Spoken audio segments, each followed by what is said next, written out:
विश्वविद्यालय के कुलपति और मेरे छोटे भाई professor Alok Kumar Rai, professor Kamal, professor Shreya, distinguished guests, participants, ladies and gentlemen. मैं आभारी हूँ आलोक जी का कि आज लखनऊ विश्वविद्यालय में मुझे भी अवसर मिला कुछ सीखने समझने का। उनसे कुछ दिन पहले फोन पे बातचीत हुई थी और उन्होंने आमंत्रित किया मुझे। क्योंकि मैं कुछ व्यस्त था, मेरे जहन से वो बात उतर गई। जब तक मुझे याद आया, मैंने देखा कि जो मैंने आलोक को समय दिया था कि इस दौरान मैं बता दूंगा, मैं वो पार कर चुका था, वो अवधि बीत चुकी थी। But Alok is a wise man, बहुत समझदारी है, सूझबूझ है, ज्ञान विज्ञान में निपुण है, इसीलिए इतने कुशलता से विश्वविद्यालय का संचालन कर रहे हैं। तो इन्होंने फिर भी मुझे अवसर प्रदान कर दिया और मैं आभारी हूँ Alok. Sorry for all the trouble I caused you. आने की हार्दिक इच्छा थी, मैं चाहता था कि यहाँ आओ कई कारणों से, मतलब विश्वविद्यालय में। और प्रोफेसर पांडे और कमल जी, इन्होंने भी उसी आत्मीयता से मेरा स्वागत किया, मैं उसका भी आभारी हूँ। You have been most kind. क्योंकि अब धर्मपत्नी यहाँ से प्रस्थान कर चुकी हैं, तो मैं थोड़ा छूट के साथ बोल सकता हूँ कि अगर वो सुनती जो प्रशंसा मेरी हो रही है, तो मनी मन तो मुस्कुराती ही कि ये क्या बोल रहा है। बाद में हमसे कहती भी, और ये अच्छा है। कबीर ने कहा है, निंदक नियर राखी, और हर विवाहित पुरुष कबीर का अनुयायी बन जाता है। ये आवश्यक है। हम पुरुषों के जीवन में महिलाओं की भूमिका हम जाने न जाने, पहचाने न पहचाने, बड़ी महत्वपूर्ण होती है। आज विमेंस डे है, नेशनल एजुकेशन पॉलिसी पे हम लोग मंत्रणा करने वाले हैं, कुछ सोचने समझने वाले हैं। मैं सिर्फ एक बात संदर्भ में कहूंगा कि गांधी जी ने एक बड़ी गहरी बात कही थी, जिनको हम राष्ट्रपिता मानते हैं, जिन्होंने बहुत कुछ कई क्षेत्रों में गांधी जी ने सफलतापूर्वक कार्य किए, अद्भुत व्यक्ति थे। परंतु एक चीज पे मैं देखता हूं कि विशेषज्ञ जो गांधी से जुड़े रहते हैं, वो इस बात पे बहुत ज्यादा ध्यान नहीं देते हैं। और आज विमेंस डे है, इसलिए मैं उस पे जोर देना चाहता हूं कि गांधी जी ने बार बार कहा कि मैंने अहिंसा के सबक बाहर से सीखे। तो यहाँ पर युवा पीढ़ी के सदस्य बैठे, मैं उनको विशेष रूप से संबोधित कर रहा हूं। गांधी जी कोई भी बात हल्के में नहीं कहते थे, बिना सोचे समझे नहीं कहते थे, बहुत कुछ सूझबूझ के साथ कहते थे। ये बात उन्होंने कई बार दोहराई है कि अहिंसा के सबक मैंने बा से सीखे। तो क्या था बा में, ऐसी क्या अद्भुत बात थी। बा तो इलिटरेट रही, कोई औपचारिक उनके पास कोई डिग्री नहीं थी, nothing. Yet the father of the nation says that I have learned the lessons of non-violence from Kasturba. He doesn't name any Ved, Puran, he doesn't name the Bhagavad Gita, he doesn't name any Guru. माँ को श्रेय जाता है। क्या वजह थी, क्या कस्तूरबा बा से थोड़ा बड़ी थी, कुछ महीना। तो ऐसा नहीं था कि एक दिन बा ने कहा गांधी से कि आओ मोहिनिया बैठो, मैं तुम्हें सबक सिखाती हूँ, पुस्तक निकालो, नोट्स लो, ऐसा कुछ नहीं था। गांधी ने ग्रहण किया बा के आचरण से, जीवन पर्यंत वे बा से इस पहलू को समझते रहे, सीखते रहे। और अगर आप गांधी और बा का नाता जीवन में पूरी तरह से समझेंगे, तब ये बात आपको समझ में भी आ जाएगी, सिद्ध हो जाएगी कि बा के आचरण से अच्छा गुरु जो होता है ना, वो ठीक इसी तरह समझाता है, इसी तरह ग्रहण कराता है। मार पीट के, कान खींच के, नोट रटा के, ब्लैक बोर्ड पे लिख के कोई अच्छा गुरु आपको कभी नहीं कुछ सिखाएगा। वो अपने आचरण से, अपने उदाहरण से आपके मन के अंदर, मस्तिष्क में उस दीप को प्रज्वलित कर देगा, जिससे आपका भी उद्धार होने लगे। शिक्षा उसी को कहते हैं। क्योंकि नेशनल एजुकेशन पॉलिसी आज का विषय है, मैं फिर उस युवा पीढ़ी के सदस्यों को ही संबोधित कर रहा हूं। बहुत सब लोग यहाँ पर जानते हैं इन बातों को। अगर हम इस बात को समझ लें कि शिक्षा क्या है, उसका ध्येय क्या है, तो जो मैंने बा के संदर्भ में बात कही है, मूल रूप से उसी को मैं नए ढांचे में डाल के समझा रहा हूं, वो आपको दिख जाए। मेरा अपना, और मैं गणितज्ञ हूं, तो मैं चीजों को प्रयास करता हूं कि परिभाषित करूं और फिर उदाहरणों से उनका उल्लेख कर दूं, जिससे कि आपको भी सरलता हो जाए, मेरा भी उससे उद्धार होता है और कुछ समझ में आने लगता है। तो शिक्षा की परिभाषा समझ लें तो नेशनल एजुकेशन पॉलिसी भी समझने में आपको कठिनाई नहीं होगी। आज मैं आप लोगों को दायित्व के रूप में भारत की परंपरा में जितने महान गुरु हुए हैं, जिन्होंने भारत का उद्धार किया है, उनकी धरोहर के रूप में यह आपको दे रहा हूं। उसी श्रद्धा के साथ इसको ग्रहण कीजिएगा। और ये मेरी कोई अपनी जादुई कोई पुड़िया नहीं खोल के दे रहा हूं परिभाषा, बड़ी सरल परिभाषा है। शिक्षा एक अंतरात्मा की खोज के प्रयास के फल होते हैं, शिक्षा का फल होता है शिक्षा। आप जब अपने आप को पहचानने लगते हैं, तब आप प्रशिक्षित होने लगते हैं। कोई भी मुझे व्यक्ति नहीं मिला, गांधी जी से लेकर हमारे जैसे साधारण लोग, जो ये कहें कि मैं प्रशिक्षित हो चुका हूं, कोई नहीं मिला।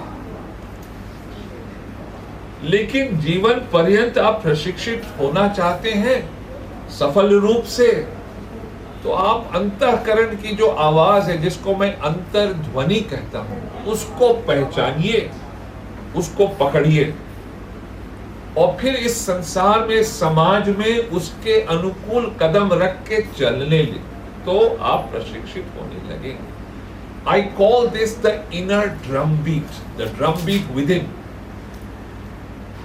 उसको पकड़िए, और ये हर किसी पे लागू होता है, हर किसी के लिए आवश्यक है। जीवन में अगर आप सफल होना चाहते हैं, अगर आप सफल होना चाहते हैं, तो ये आपके लिए आवश्यक होगा कि इसको लागू करें। भले आप कहीं भी हो, जरूरी नहीं है कि शिक्षा की संस्था में रहें।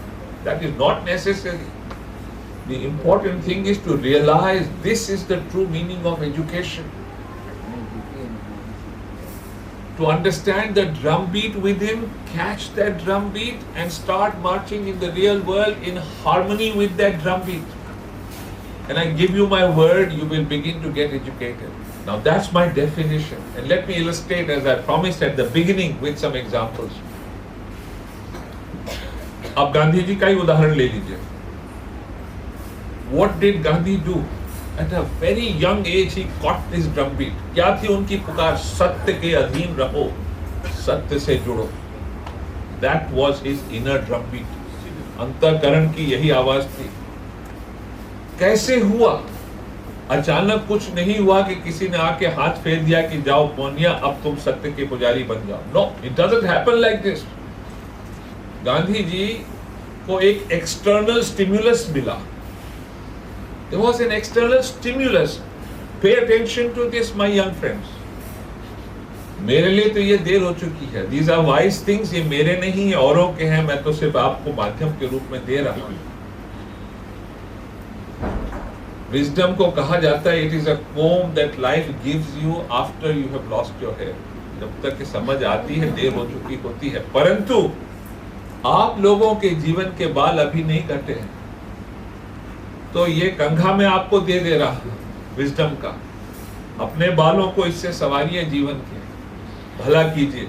हमारे लिए तो देर हो चुकी, परंतु मेरा दायित्व है कि मैं आपको दूं. तो Gandhi ji went to see this play, सत्यवादी राजा हरिश्चंद्र. बहुत कम आयु के थे, मेरा अनुमान है 8-9 वर्ष के रहे वो. अत्यंत प्रभावित हुए. उसने उनके हृदय पे अपनी जकड़ लिया प्ले ने. वापस आए तो उन्होंने उसी दिन प्रण लिया कि जीवन भर में सत्य से जुड़ा रहूंगा, सत्य के अधीन रहूंगा, चाहे कोई भी कीमत चुकानी हो. और अब आप उसके बाद गांधी जी की जीवन यात्रा देखिए तो हर मोड़ पे, हर कदम पे, every step of his life, all Gandhi does is adhere to the truth and try and understand it better and better, better and better. And each stage of his life, as he understands the truth better, as he marches in harmony with what he perceives to be the truth, he becomes a better and higher individual. अंतरात्मा की समझ आने लगती है महात्मा गांधी को. इसीलिए महात्मा गांधी. और किसी भी दृष्टिकोण से, किसी भी मापदंड से, if you examine Gandhi, you will find that he was therefore a highly evolved being. Highly evolved being. मैंने मोरारजी भाई से पूछा था जब वे प्रधानमंत्री थे, मैं छात्र था. न जाने कैसे हम दोनों में अच्छी बन जाती थी. वे उस समय 80 पार कर चुके थे, मैं 20 का था. लेकिन अक्सर बैठता था क्योंकि मैं गांधी जी की निशानियां ढूंढता था. मैंने उनसे पूछा एक बार कि आपको लगता है गांधी जी सिद्ध हो चुके थे? तो मोरारजी को एक क्षण भी नहीं लगा. उन्होंने कहा लगभग पार हो गए थे. अगर थोड़ा और जीते तो पार हो जाते, लेकिन उसकी आवश्यकता भी नहीं हुई. वो तो सीधे ही चले गए ऊपर. तो सिद्ध होने की आवश्यकता भी नहीं है. परंतु he said he was very close to that. जैसे कि परमहंस थे या रमण महर्षि थे, इस प्रकार से ये मोरारजी ने कहा था. और मैं इसको मानता हूं, जितना मैं समझाऊंगा. That is the true meaning and purpose of education. इसमें मुझे आप लोग सोच के बताइए, where have I said you have to go to a university, a school or a college? कहाँ मैंने कहा? कहाँ मैंने कहा कि डिग्री होनी चाहिए? गांधी जी के पास कोई डिग्री नहीं थी. People have this mistaken notion that Gandhi ji had a degree in law. He had no degree. He qualified to practice law, just like you qualify to practice to be a chartered accountant. That's not a degree. He just qualified, and it was a mere formality. You had to reside in London for 3 years, attend an annual dinner, and sit for an exam where no one failed. So you get to qualify and be a lawyer. That's all. That's hardly any kind of education, and he had no degree. But by what standards will you say that Mahatma Gandhi was not educated? किस दृष्टिकोण से आप कहेंगे इस बात को? And now I ask you, pick any person that you admire in your life, जिसको आप आदर्श मानते हैं, किसी को भी. ध्यान से देखिए. अक्सर तो मेरे जीवन में ये हुआ है, जिसको मैंने ऊंचा माना है, आदर्श माना है, उसके पास तो कोई औपचारिक डिग्री ही नहीं थी ही नहीं. मैं तो कबीर का अनुयायी हूं. कबीर तो इलिटरेट थे. I don't know if you know this. Kabir का जीवन पढ़ा है. और आलोक, इसका मुझे बड़ा कष्ट है कि कबीर पे जो सबसे ऊंचे दर्जे का अध्ययन हुआ है, 2 ही 3 लोग ने भारत में किया है. एक तो BHU से ही थे, और एक अंग्रेज जिसने कबीर पे PhD किया आज से 100 वर्ष से पहले. 110 वर्ष हो गए. इतना गहरा अध्ययन है. लेकिन आप ध्यान से देखिए, कबीर इलिटरेट थे, लेकिन किस ऊंचे दर्जे की सोच. कबीर का एक दोहा है, दोहा से कहीं आगे कबीर ने बहुत लिखा है. झीनी झीनी चदरिया झीनी बीनी महात्मा गांधी का फेवरेट फिल्म था। इतना गहरा है, ये कबीर ने लिखा है। असलियत कबीर की क्या है? वो मन को बदल देते हैं, मन की सोच। शिक्षा का यही प्रधान ध्येय है। अगर नेशनल एजुकेशन पॉलिसी इसमें सफल नहीं रही तो पॉलिसी का कोई अर्थ नहीं, निरर्थ है। Think about this. I entrust the younger generation here to think about this. I charge you to think about this. कि मन की सोच नहीं बदला तो क्या किया एजुकेशन? माला कहे काट की तू क्यों फेरे मोए, मन का फेर ले तुरंत मिला तू तो। बस यही करना है और कुछ नहीं। एजुकेशन का अर्थ ये है मन का फेर लो, और जो तुम्हारा ध्येय है, जिसको लक्ष्य मानते हो, वही तुम्हारा धर्म है, वही तुम्हारा ईश्वर है, वो वहां पहुंचा देगा। तो कबीर से सीखो, और कबीर पे उस औपचारिकता से, उस फॉर्मेलिटी से मत जुड़ो। निर्मल कोमल स्वच्छ हृदय को खोलकर कबीर को ग्रहण करो, प्रशिक्षित हो जाओगे। कोई यूनिवर्सिटी में जाने की आवश्यकता नहीं है। नेशनल एजुकेशन पॉलिसी का यही प्रयास है। कोने कोने से, पन्ने पन्ने से, पंक्ति पंक्ति से ये यही कहना चाहती है। मुझे कष्ट है कि बहुत कम लोग भारत में इसके, very few people understand the spirit of the national education policy. Forget the formalisms. Get the spirit. What is the spirit of the national education policy? Just this, that allow each child to discover his or her drumbeat within. That's all there is to it. और उसके कुछ सिद्धांत हैं, उनको साथ में लेके चलो, सफल हो जाएंगे। इसी को ग्रहण करो, औपचारिकता में मत पड़ना। बड़ी छूट दी है उसने, कहीं ये नहीं कहा है कि ठीक यही मार्ग है, बार बार कह रहा है कुछ और। उसी पे गौर करो। मैं प्रयास करूंगा, जो थोड़ा समय इस समय है मेरे पास, to try and pass this on to you. So you take another example. Let's look at Sachin Tendulkar.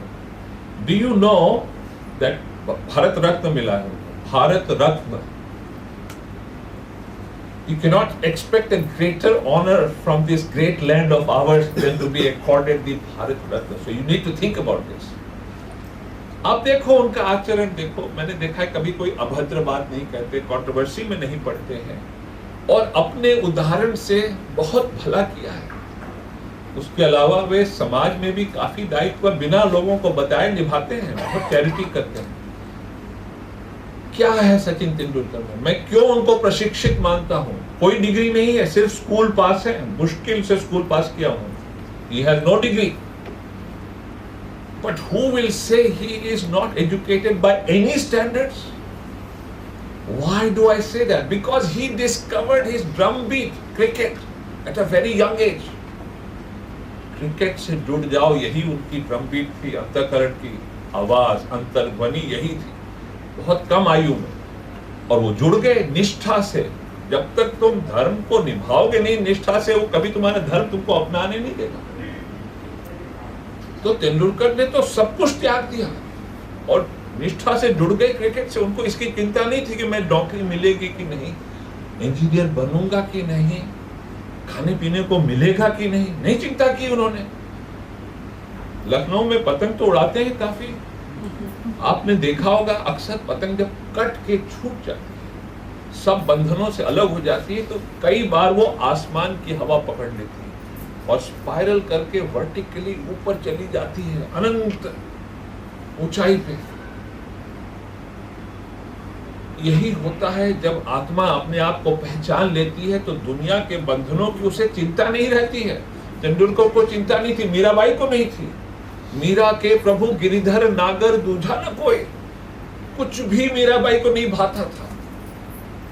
Ramanujan ने इसी तरह अपनी आवाज पकड़ ली थी। गणित कम आयु में, स्कूल में थे, गरीबी में डूबे हुए थे, खाना नहीं मिलता था, ये आदमी भूखा रहता था रामानुजन, लेकिन धर्म पकड़ लिया कि गणित है।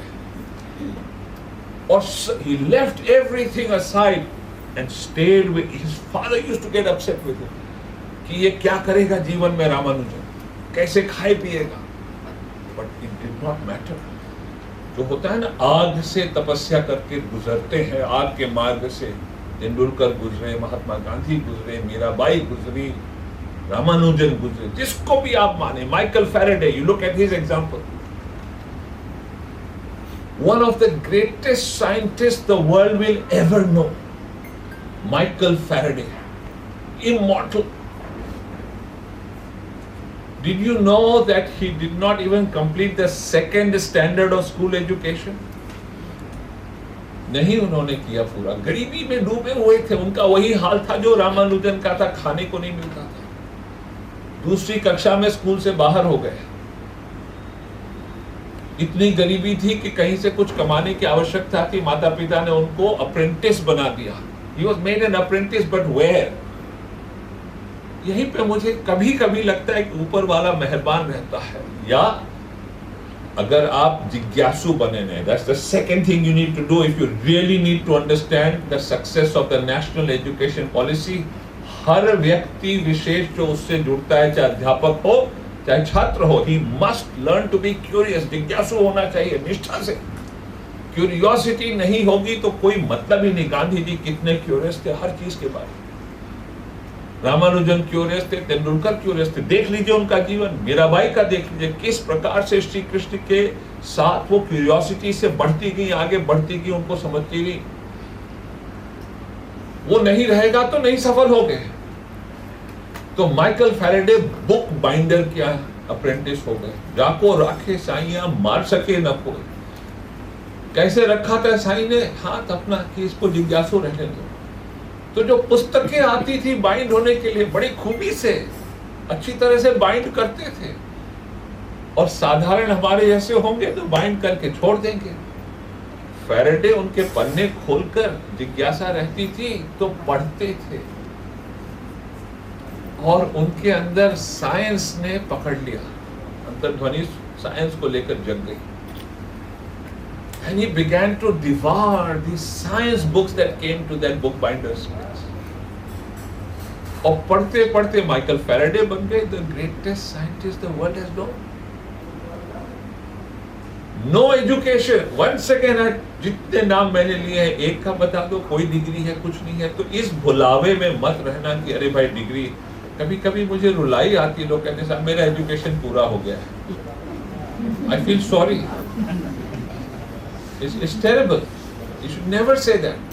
Humility. The national education policy has tried to bring to your attention that learn to be humble. Why does it say? It doesn't say be humble. अगर लिख देंगे, रट लोगे, इम्तिहान में पास हो जाओगे, सब लोग हो जाएंगे humble.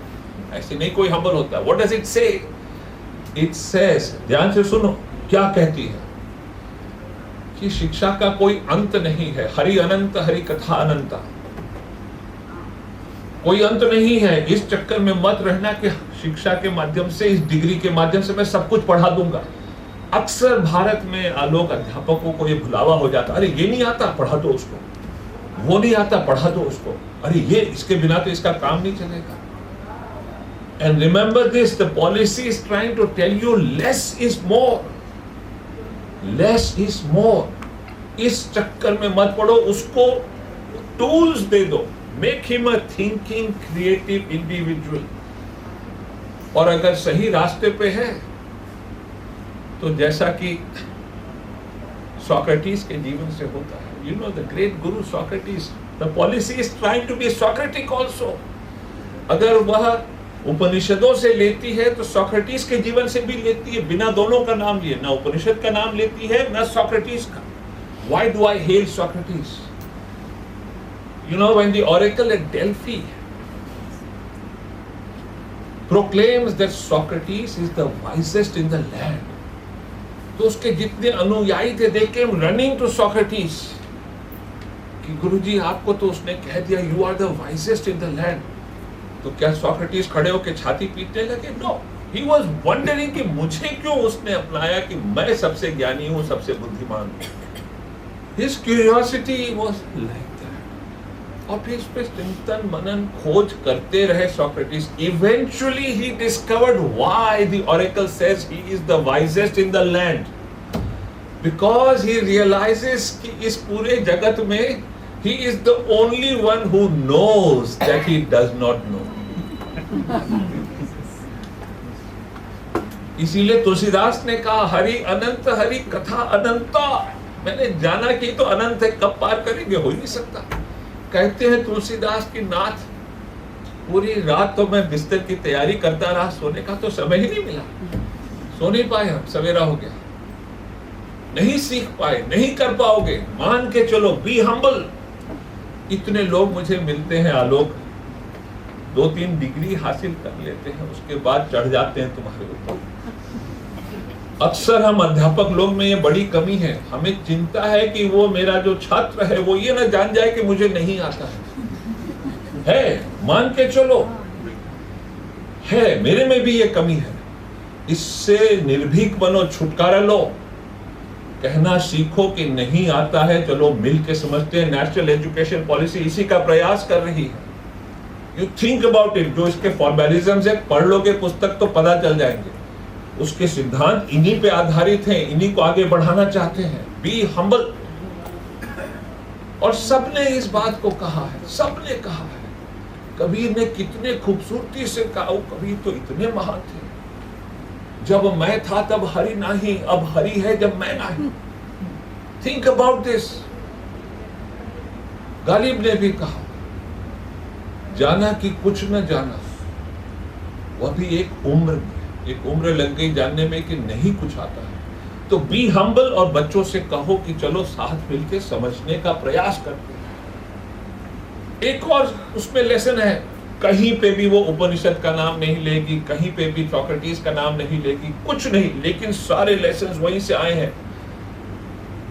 मैं इसलिए कह रहा हूं कि मैं उसका कोई श्रेय नहीं ले रहा। अगर दिल्ली विश्वविद्यालय ने इस पे प्रयोग किया तो चूंकि हमसे जुड़े हुए भारत की परंपरा में और विश्व की शिक्षा की परंपरा में, विद्या की परंपरा में जो महान हस्तियां थी, उन्हीं से हमने उठाया, हमने चुराया है। खुशी खुशी, खुले आम, स्वेच्छा से सबको घोषित करकर कि हम वहां से ले रहे हैं। हमने लिख दिया कि पत्थर पे लिख दो कि कुछ भी पत्थर पे नहीं लिखा है। Write in stone that nothing is written in stone. हम हर वक्त बदलते रहेंगे, हर वक्त सुधार लाते रहेंगे, हर वक्त अपने को ऊपर उठाते रहेंगे। तो पॉलिसी का यही प्रयास है।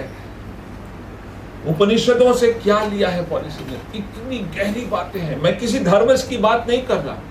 धर्म तो वो है जो तुम्हारे अंतःकरण की आवाज कहती है। जो भी गणित है धर्म, क्रिकेट है धर्म, मीराबाई का धर्म अलग था, गांधी का सत्य था। धर्म तो वो है, ये जो नैरो पार्ट है धर्म का, वो आप अपने अंदर रखिए, मुझे उससे कोई आपत्ति नहीं है। जिसको भी आप अपना वह धर्म माने, असली धर्म में इसको मानता।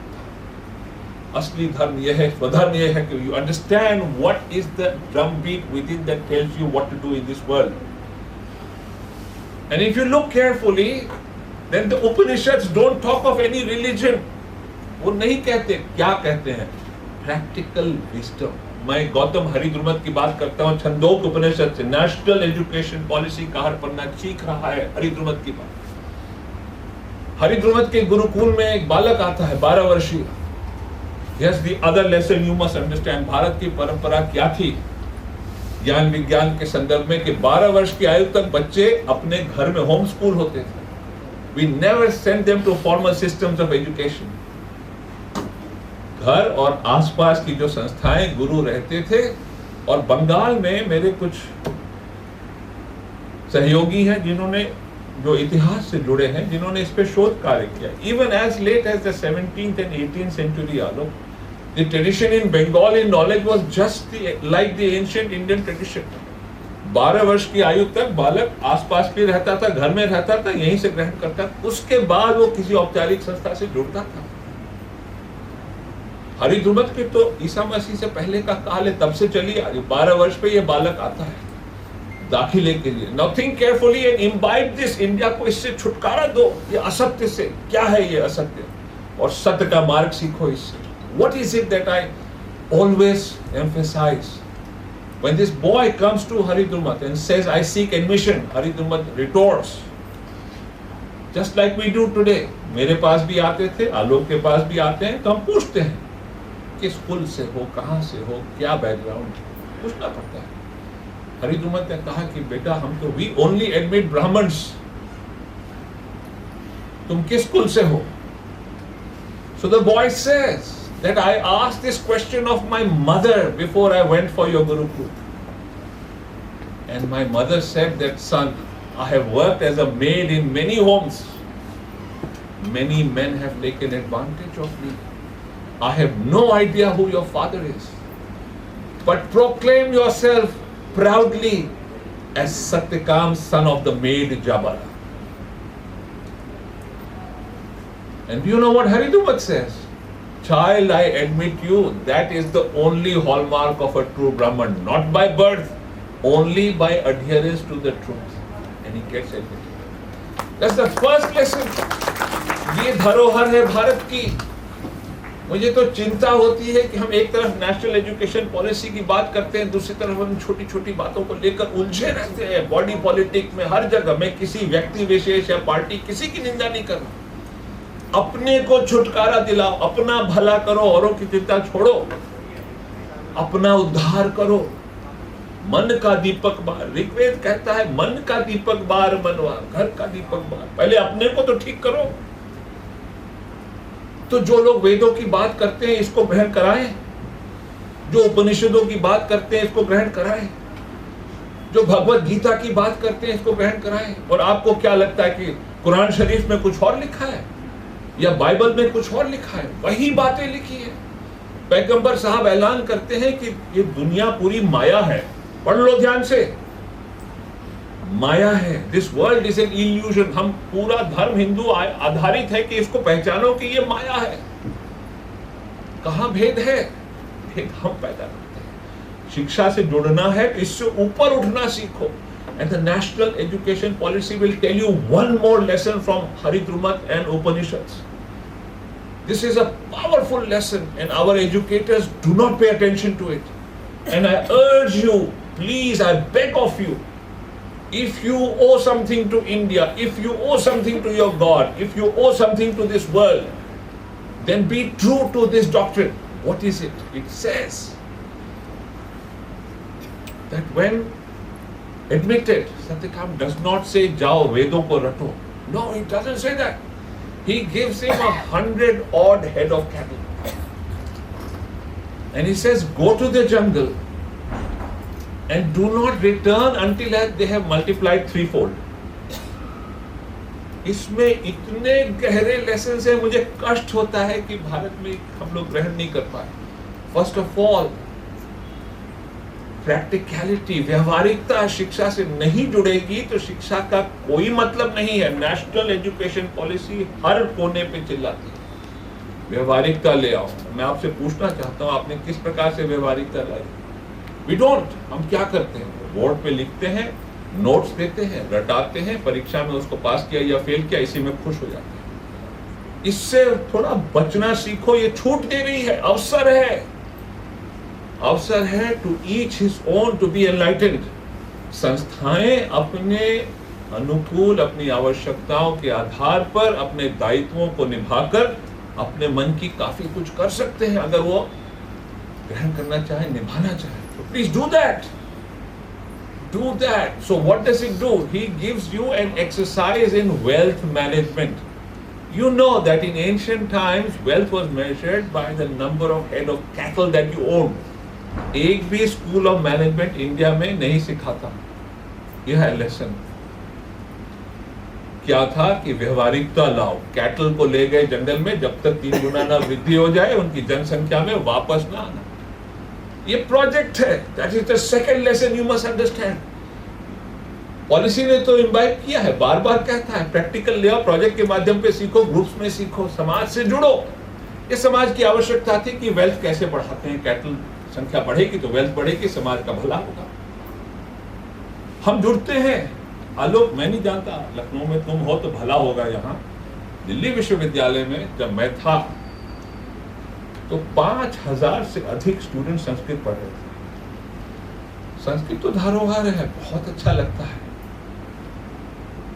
और मैं ये समझ नहीं पाया कि ये संस्कृत क्यों पढ़ते हैं. तो मैं उनसे मिलता था.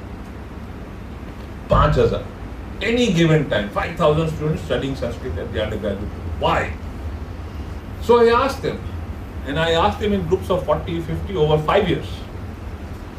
And you know, everyone told me why. 1/3 said we study Sanskrit because one, we like it, but we would love to see it in action in the context of mathematics. 1/3 told me we would love to see it in action in the context of computer science. And roughly 1/3 told me we would love to see it in the context of political science. They didn't want to study Sanskrit alone by itself. Just a handful would because of the love of Sanskrit literature. हम पढ़ाते ऐसे हैं कि हर कोई इसमें से कालिदास बनने वाला है या बनना चाहिए. ना वो बनना चाहिए, इतने कालिदास हो जाएंगे तो अनर्थ हो जाएगा. Don't do that. लेकिन पढ़ाते वैसे ही है. हिंदी ऐसे पढ़ाते हैं कि हर किसी को भारतेंदु हरिश्चंद्र बनना है. गणित ऐसे पढ़ाते हैं कि हर कोई रामानुजन बनेगा. नहीं, गणित व्यवहारिक विषय है. अधिकांश लोग उसको समाज से जोड़ना चाहते हैं, उसके माध्यम से ग्रहण करते हैं. और मैं आपको क्यों कह रहा हूं कि उपनिषद में एक उदाहरण दिया, असंख्य हैं जो बार बार कह रहे हैं कि व्यवहारिकता लाओ ज्ञान विज्ञान में. हम पढ़ा देते हैं कालिदास को, बोर्ड पे इम्तिहान में रटा देते हैं, कुछ गणित और व्याकरण के सिद्धांत रटा देते हैं और कहते हैं कि अभी संस्कृत पे निपुण हो गया. और फिर वो समाज में बच्चा बेचारा दिशाहीन घूमता है, समाज में विष फैल रहा है. इसीलिए अनएम्प्लॉयमेंट है, क्योंकि हम शिक्षा में अपना दायित्व नहीं निभा रहे हैं. हम we can blame the politicians. किसने हमको रोका कि हम संस्कृत को व्यवहारिक बनाए? किसी ने नहीं रोका, लेकिन हम बनाना नहीं चाहते. और मैं संस्कृत को नहीं अलग से पकड़ रहा, प्लीज डोंट मिसअंडरस्टैंड मी. हर विषय के साथ ये कमजोरी है, हर विषय के साथ. सबसे अधिक तो मेरा विषय गणित. ऐसा पढ़ाते हैं रटा रटा के कि ये गणित पढ़ पढ़ के पता नहीं क्या रामानुजन का भी पिता बन जाएगा. तो किसी काम की नहीं होती वो गणित. जानते हो भारत में अभाव है, एक भी हवाई जहाज ठीक से हम नहीं बना पाते. You know that right? लड़ाकू विमान हम रफाल लाते हैं, कितने खुश होते हैं कि रफाल आ गया. ये कोई नहीं पूछ रहा आप में से. सरकार की बात नहीं कर रहा हूं मैं, मुझे पॉलिटिक्स से कोई लेन देन नहीं. मैं आपसे पूछ रहा हूं, have you ever thought that why could India not make a Rafale? Do you know why? Let me tell you. There is a subject in mathematics called fluid dynamics. I also studied it and I hated it. Till I became comparative. I'm not a wise man, but I'm a little wiser today than what I was yesterday. You should also be like that. Every day be a little wiser and never say I'm now a wise person. So, fluid dynamics is the essence of designing aircraft. पर गणित में तो उसको board पे पढ़ाते हैं, plane का तो नाम भी नहीं लेते, हवाई जहाज का तो कोई नाम ही नहीं लेता. तो मैंने एक प्रयोग किया. मैं आपके दिमाग में इस कीड़े को डालना चाहता हूं. So I may be a little offensive, do forgive me. I asked a bunch of maths graduates, how many of you would like to work with me on a project in fluid dynamics? सबको ओकाई आने लगी. ऐसा लगा कि अभी उल्टी कर देंगे. फिर उन्हीं से मैंने बात में पूछा कि अच्छा मुझे एक लड़ाकू विमान बनाना है, प्रोजेक्ट में कौन आएगा? सबने हाथ उठा. मैं एक ही चीज की बात कर रहा था. मैं फ्लूइड डायनेमिक्स को एक्शन में ला रहा था एज अ प्रोजेक्ट कि let's learn to build a plane and you can't do it by just doing something on the black board. I have to bring in computer science, algorithms, simulation, modeling. I have to bring in design. I have to bring in practicality. We don't do that. फिर हम रोते हैं कि साहब हमने बीएचडी कर लिया, नौकरी नहीं मिलती. नौकरी, अरे कौन देगा नौकरी? अपना बर्बाद करेगा कोई संस्था? काहे को नौकरी देगा कोई? किस लायक होते हैं हम? और दायित्व किसका है? उस बालक का नहीं है, उसको तो हम भटका रहे हैं. You and I are doing this. We are harming the future of this nation. पुरानी फिलॉसफी है मीमांसा. It says knowledge without action is meaningless.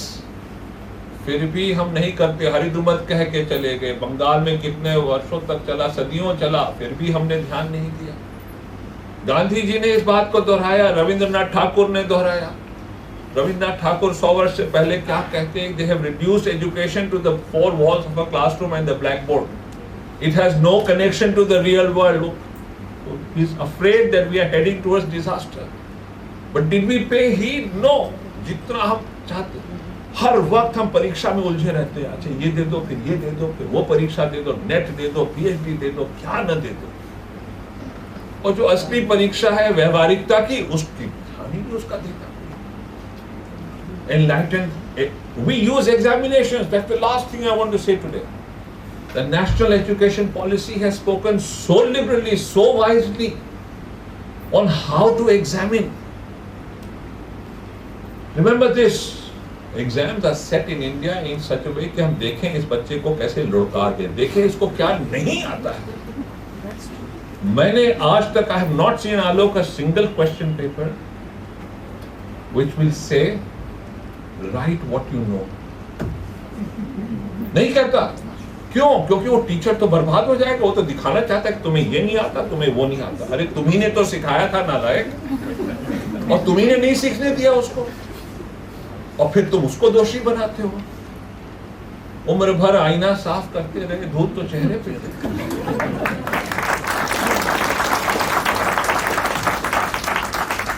ये मैंने नहीं कहा, ये गालिब ने.